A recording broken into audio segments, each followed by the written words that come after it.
Muchas gracias, Stanley, Nils, Samuel, por la invitación de estar aqui nestes dias com vocês.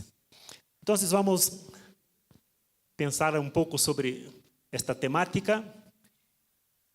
Mais do que dicotomia, já vou partir afirmando que é a falsa dicotomia entre o evangelho e a justiça social. A falsa divisão entre secular e sagrado. É um tema comum em Bolívia? Esta tentativa de parte dos cristianos de dividir o mundo em duas esferas, uma esfera sagrada e uma esfera secular ou mundana. Esta divisão entre secular e sagrado que ha permeado o pensamento e o comportamento de muitos cristianos e, consequentemente, de muitas igrejas, é uma tragédia. Esta divisão entre secular e sagrado é uma tragédia. Este pensamento divide a vida, que é inteira, em duas esferas. Uma sagrada ou religiosa, onde Deus opera, e outra secular ou mundana, sem valor espiritual, onde Deus não interfere. Por que é uma tragédia este pensamento, esta divisão entre secular e sagrado?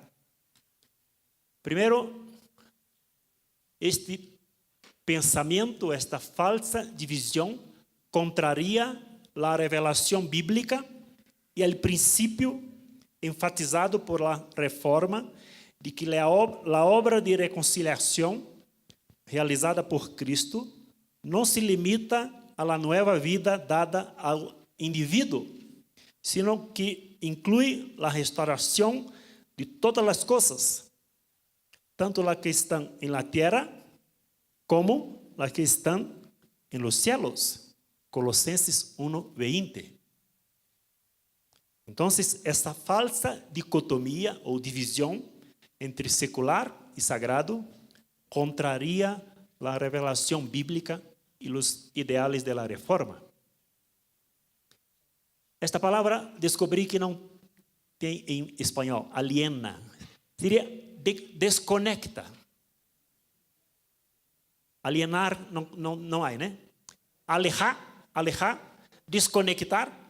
Esta falsa dicotomia, essa falsa divisão entre secular e sagrado, desconecta as pessoas da realidade e las transforma em ateus de lunes a sábado. Por quê? Porque lunes não está na esfera sagrada, domingo está na esfera sagrada, lunes está na esfera secular. Se está na esfera secular, Deus não interfere. E é assustador. Tem a palavra assustador? Em Brasil, ha surgido uma geração de ateus evangélicos, ateus de lunes a sábado.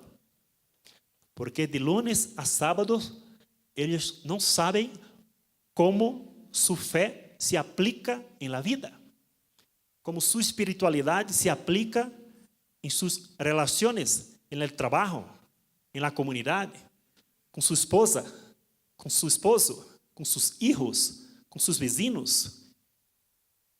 Porque lunes está na esfera secular, Deus não interfere.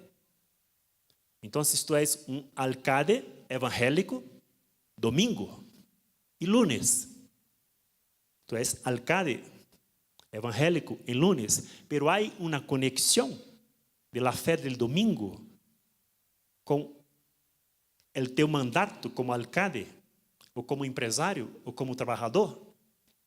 Então, por isso é uma tragédia essa falsa divisão. Este pensamento dicotômico reduz a missão de Deus a la esfera eclesiástica y espiritual, creando obstáculos para que todo el pueblo de Dios realice toda la misión de Dios. Isto é uma tragédia. Por quê? Porque isto resulta em comunidades pastocêntricas, imaturas, enfermas e sem relevância para o mundo. Eu creio que a igreja que se limita a assuntos espirituais vai a ser alejada da realidade da maioria do povo latino-americano. A igreja que se limita a assuntos espirituais vai ser alejada da realidade da maioria do povo latino-americano. Esta falsa dicotomia, este pensamento, também nos hace insensíveis e indiferentes ao dolor e ao sofrimento de aqueles que estão caídos al borde de la carretera. ¿Por quê? Porque o que importa é sua alma. Seu corpo é da esfera secular, mundana. Então, Deus não interfere. Estão compreendendo? Este pensamento contraria a revelação bíblica, contraria os princípios da reforma. Nós podemos, irmãos e irmãs, tranquilamente distinguir palavras e obras, pero nós não temos autorização para separar o que Deus uniu.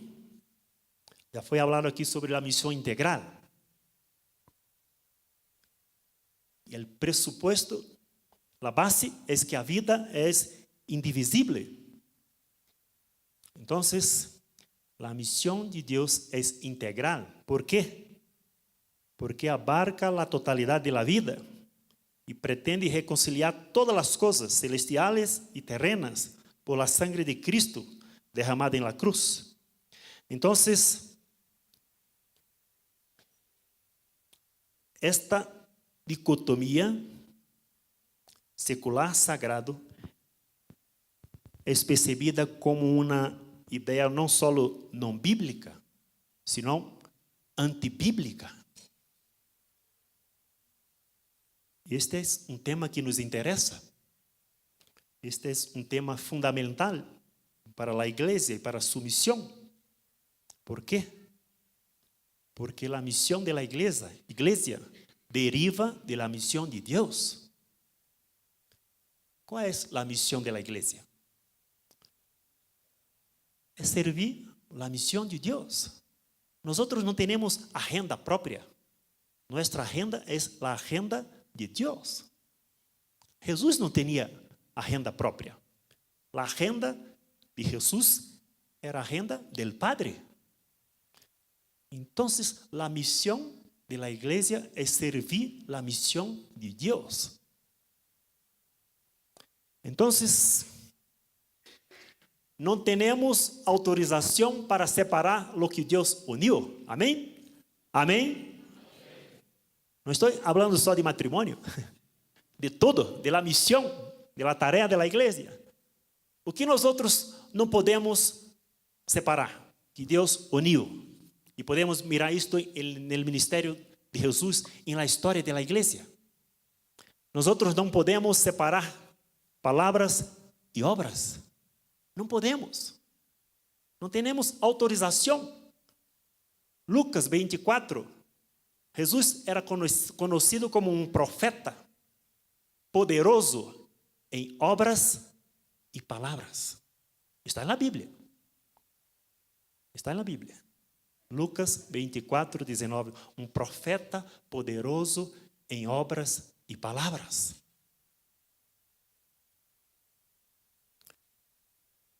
Jesus Nazareno, el qual foi varão profeta poderoso em obra e em palavra delante de Deus e de todo el pueblo. Nós não podemos dividir, não temos autorização de Deus para dividir a grande comissão do grande mandamento. A igreja não tem autorização para abraçar, ¿se diz abraçar? Abraçar a grande comissão e virar suas espaldas para o grande mandamento. Não temos a opção. Eu quero a grande comissão, ou eu quero solamente o grande mandamento. Não temos esta opção. É tarefa nossa abraçar a grande comissão, ide, e o grande mandamento, amarás. Amém? Amém? Não é uma coisa ou outra, é uma e a outra também. Nós também não teremos autorização para separar cielo e terra. Mateus 6:10. Hágase tu voluntade assim na terra como no cielo. Nós queremos levar as pessoas para o cielo. Jesus queria trazer o cielo para as pessoas. Queria que as pessoas experimentassem o cielo desde aqui, desde agora. Parece que há um conflito de agenda. Estamos trabalhando para levar as pessoas para o cielo. Jesus estava trabalhando para trazer o cielo para as pessoas. Compreende? Me faço entender? Hágase tu vontade assim na terra como no cielo. Extraer o cielo para as pessoas, o reino para as pessoas, desde agora. Tampouco podemos dicotomizar ou separar o evangelho de la justiça. Não temos autorização de Deus para sermos isso. Por quê? Porque o Deus de la Bíblia, o Deus que é nosso Padre, que nós servimos, é um Deus justo, que ama a justiça e exige que se pratique a justiça. Este é um tema central em la Bíblia, irmãos. Um tema central. Deus sabe que a pobreza não desaparece espontaneamente. Nós como igreja estamos esperando que a pobreza desapareça espontaneamente. Não vai desaparecer. Deus sabe que a pobreza e a desigualdade resultante da injustiça não desaparece espontaneamente. Por isso, Ele levanta a gente como Amós, Isaías, Jeremias, Miqueias, Oséias e outros profetas, a maioria das vezes solos, sem partidos políticos, sem alianças de nenhum tipo detrás deles, para denunciar continuamente e com valentia as violações de los direitos del pobre, de la viuda, del huérfano e del estrangeiro. Eles defendiam valores como a justiça, a paz, a rectitude e sua aplicação prática em la vida diária del pueblo. Há uma citação um pouco larga de um judeu, um rabino, que se chama Michael Lerner. Eu queria ler para vocês. Ele é muito interessante porque ele disse que a atitude de los profetas bíblicos contrasta com as de outras civilizações de grande influência. E nos diz isso. É muito grande, muito largo, pero os filósofos gregos dedicaram muito de su tempo a los conceptos abstratos de la divindade, de la virtude e de la justiça. A espiritualidade do Oriente ha conducido sus cultores a las montanhas, las selvas e las cuevas para la meditación y dirigieron sus energías alejados de la vida cotidiana de las personas comunes, desestimadas a menudo como una ilusión. Pero para los profetas, el mensaje de Dios dirigió la atención a la vida diaria, al mercado, a la familia, al Estado. Para los profetas, cada vez que los desprovistos de poder eram oprimidos, era um ultraje. Cada vez que a religião era utilizada para encobrir a imoralidade econômica, era uma nova afrenta a Deus. Uma visão integral. Uma base de que a vida é indivisível. El mensaje de los profetas era dirigido a los poderosos y tenía como objetivo transformar situaciones de muerte en realidades de vida. En Brasil hay un debate asociando misión integral a comunismo, a socialismo. Yo creo que es un desperdicio de tiempo. Eu não perdo tempo, não tenho tempo para tratar de esticar a Bíblia para validar o socialismo, ou muito menos o capitalismo. A Bíblia nos apresenta claramente as intenções de Deus, verdade, justiça e bem-estar para todos e todas. Que necessitamos mais? A Bíblia nos apresenta claramente as intenções de Deus, verdade, justiça e bem-estar para todos e todas.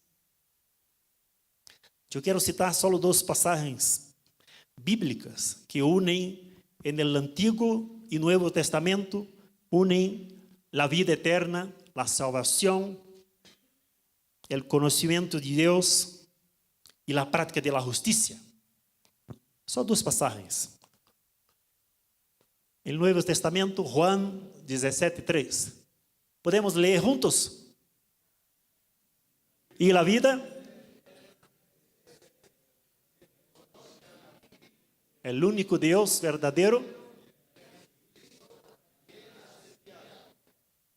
A vida eterna tem uma relação com conhecimento de Deus. Conhecimento de Deus tem relação com vida eterna, com salvação. Do Antigo Testamento, Jeremias 22. Miren, o que Deus disse por meio do profeta Jeremias ao rei Joaquim, codicioso rei Joaquim, contrastando seu reinado com o reinado de seu padre, Josias. Miren o que Deus disse. Tu padre actuou com justiça e rectitud. Por isso, as coisas se iban bem para ele. Buscou a causa do necessitado e do pobre. E as coisas iban bem. Mira a pergunta. ¿Acaso não é isso o que significa conhecer-me? Conseguem perceber? Uma clara e direta relação entre conhecer a Deus e praticar a justiça. Actuou com justiça. ¿Acaso não é isso o que significa conhecer-me? Então, uma clara relação entre vida eterna, salvação, conhecimento de Deus e a prática da justiça. Por isso, a dicotomia evangelho-justiça é falsa.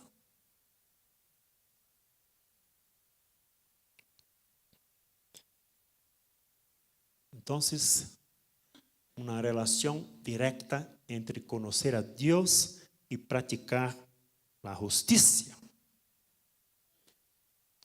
Nosotros não podemos dizer que amamos al Deus de la justicia e al mesmo tempo cerrar nossos olhos hacia las injusticias que ofendem o caráter de Deus. Amém?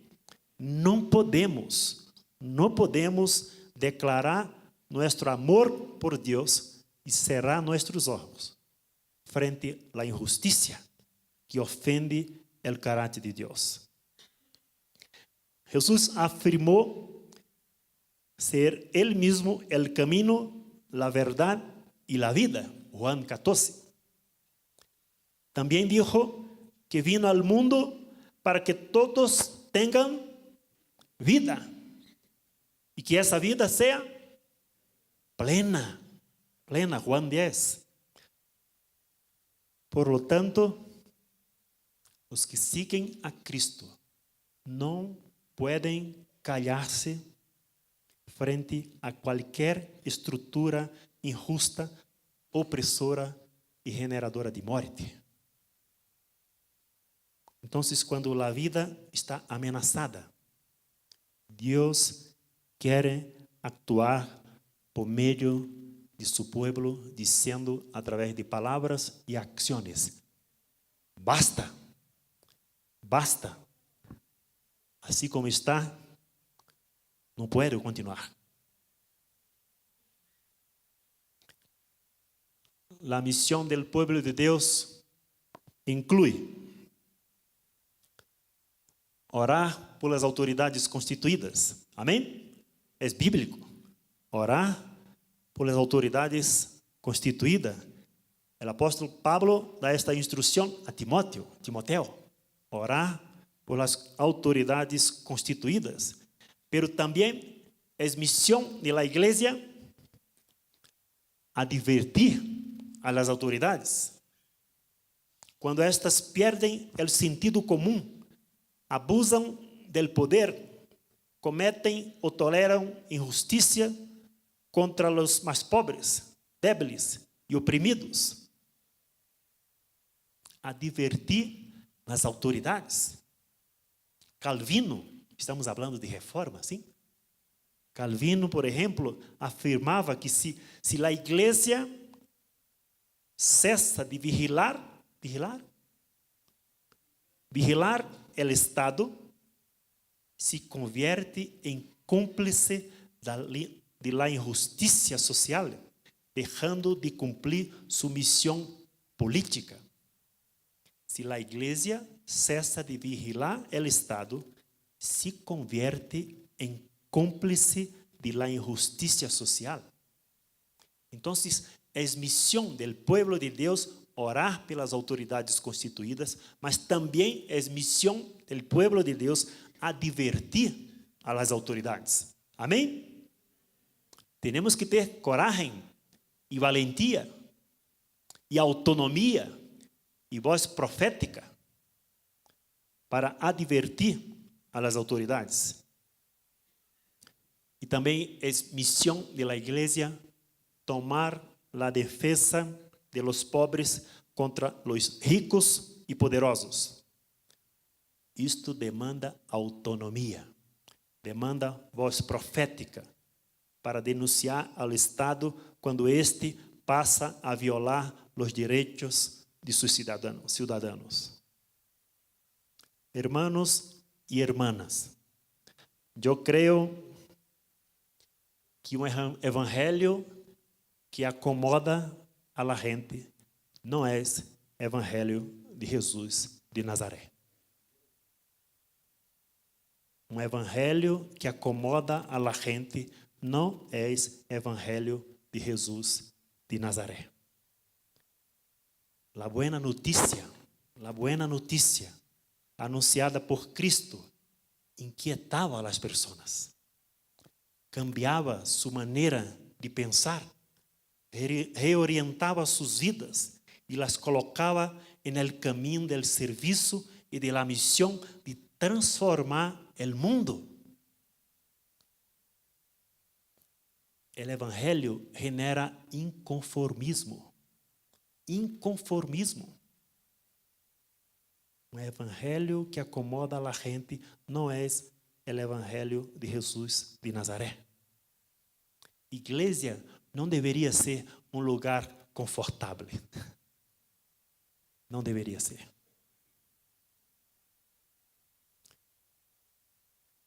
John Stott falava que o pez que solo nada a favor de la corriente es el pez muerto. Nosotros não podemos ser pez muerto, que está sempre a favor de la corriente, está sempre com a maioria, está sempre ganhando. Em la lógica del reino, quem perde, gana. E quem gana, perde. O evangelho que acomoda a gente não é o evangelho de Jesus de Nazaré. O evangelho de Jesus de Nazaré revela um Deus comprometido com a história, que ama a justiça, é padre de los huérfanos, protege a la viuda, é Senhor soberano de toda a criação e está em missão, haciendo nuevas todas as coisas. Amém? Eu creio que em toda a Latinoamérica nós necessitamos de mais protestantes que protestam. Pero não somente que protestam, protestantes que têm propostas para suas cidades, para suas comunidades, para seus bairros. Pero não somente têm propostas, também realizam projetos que sinalam aqui e agora o reino de justiça, verdade e amor que um dia será estabelecido de maneira plena. Amém? São 4P. Protestantes que protestam, que têm proposta, que realizam projetos.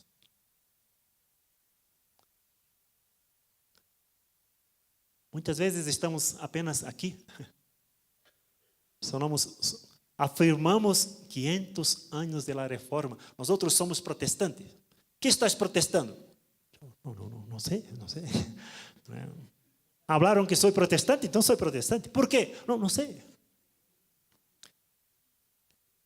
São protestantes que não protestam nada, que não protestam contra a morte, que não protestam contra a injustiça, que não protestam contra a corrupção, que não protestam contra a ganância,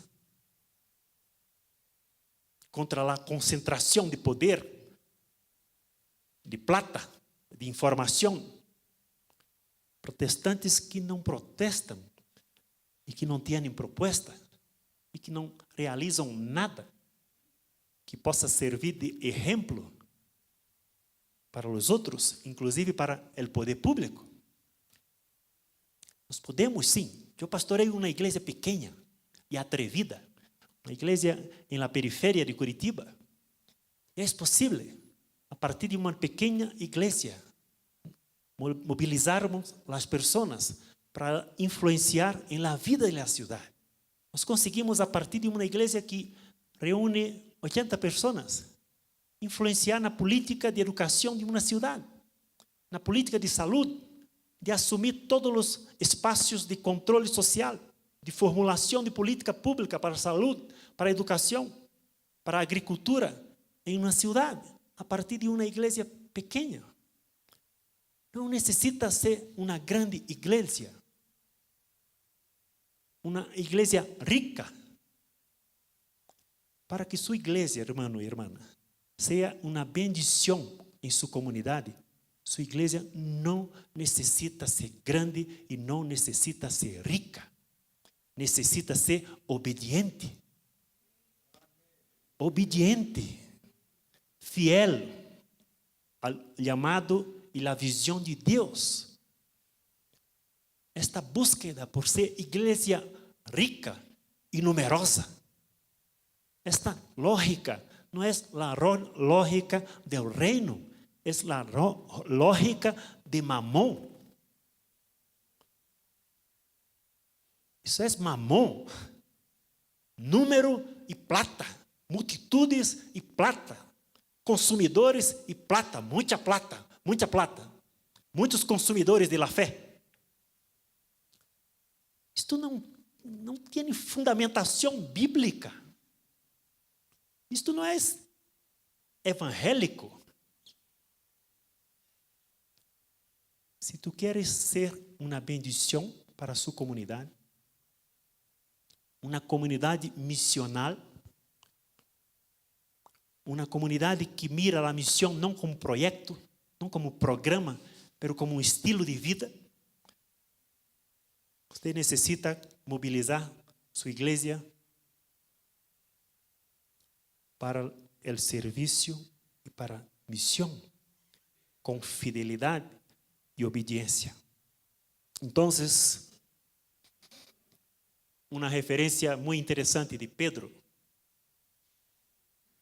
Nós outros, sin embargo, segundo sua promessa, esperamos novos cielos e nova terra em los quais habita o quê?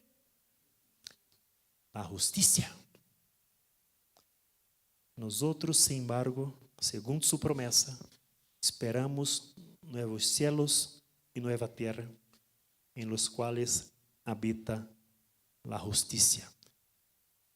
A minha expectativa e a minha oração por todos nós outros é que esta visão e esperança futura nos proporcione direção e conteúdo para nosso compromisso no presente, hasta que Cristo venga outra vez.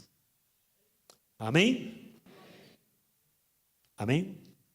Podemos orar juntos? Vamos orar? Que essa visão e